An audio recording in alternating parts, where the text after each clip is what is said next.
1 week since President Trump dropped his wiretap bombshell, but he's not the first to claim Trump Tower was under government surveillance.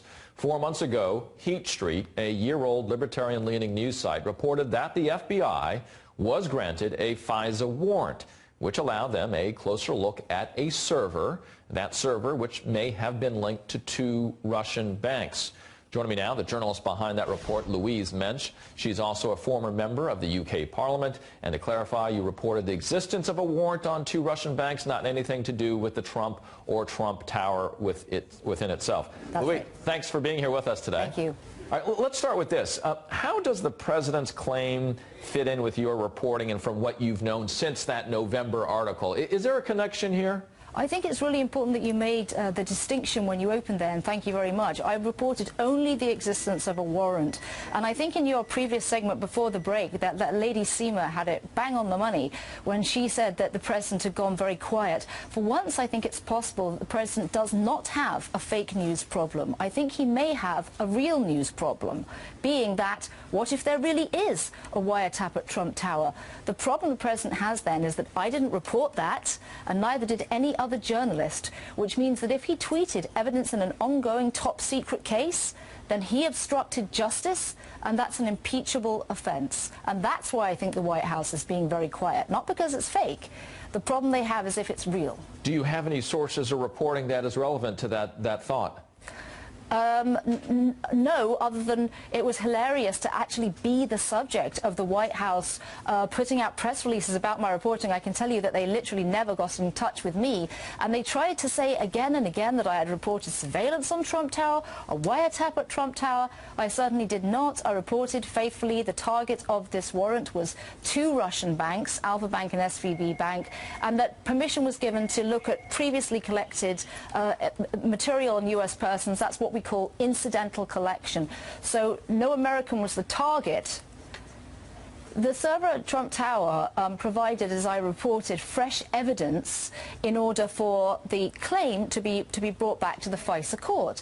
But the target of the warrant wasn't that server either. It was any communication whatsoever between 2 Russian banks, and it involved alleged offences of money laundering and Russian money going into Trump's campaign. So if there's a real wiretap aimed at Trump Tower, then President Trump is in real trouble. Obstruction of justice trouble. You, in your article, mentioned links in terms of your sources with the counterintelligence community. What are those links, and what have they told you, if anything, since your initial report in November? What brings us up to date?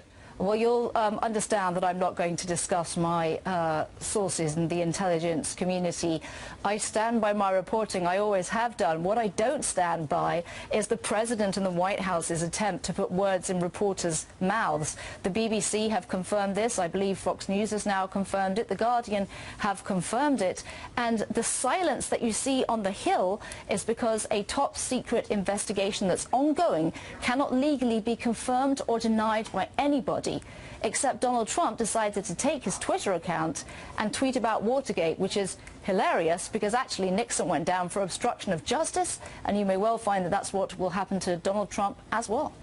You're alluding to, as the clock ticked here, your story and your reporting. There were questions early on, then we had the BBC, we had the Guardian, as you're alluding to, then also reporting on this.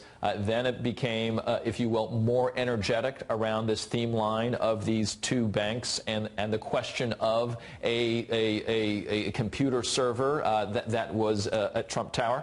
Why do you think that arc of the way the story grew the way it did? Well, I think, first of all, there was the story of the existence of the server was broken by Franklin Foer at Slate and David Korn at Mother Jones. Very important reporting. Right before the election, that reporting was debunked in a New York Times story saying that the FBI found no clear link to Russia and the server wasn't important. I then reported on the eve of the election, which is why probably the story wasn't picked up, which is fair enough. People had other things on their minds, that this warrant had been granted, not on the server, on 2 Russian banks, and that it enabled, in passing, James Comey to look at intelligence on U.S. persons gathered by friendly foreign agencies. That was your reporting. That was my reporting. That's right. Now, 2 months down the line, the BBC and The Guardian managed to confirm my report. And then we didn't hear much more about it because it is, in fact, a very secret thing, a FISA warrant. The amount of people that have access to the secret court is small, and the sources are small, and people are trying to independently confirm the reporting. Then we heard nothing about it until Mr. Trump's tweet. And my world started going crazy. I thought, oh, he's confirmed the story. Terrific. And then everyone said, where's this wiretap? And I said, what wiretap? I didn't report a wiretap. What surveillance? I didn't report it. And I think the White House's desperation to find some reporter who said this is because if it's real, he committed obstruction of justice. Let me be perfectly plain to your viewers. I want to go back to the FISA warrant based on your reporting, and since your initial November filing here, was that FISA warrant executed? I have no knowledge other than I have reported, and given the way the White House has attempted to put words in reporters' mouths, I think it's really, really important to stick to what I know to be true. I know that the granting of the warrant happened in exactly the way that I reported. I also know, by the way, as I did report, that Director Comey went once in the summer, in June, to the FISA court, naming Donald Trump and 3 of his campaign, and he was turned down.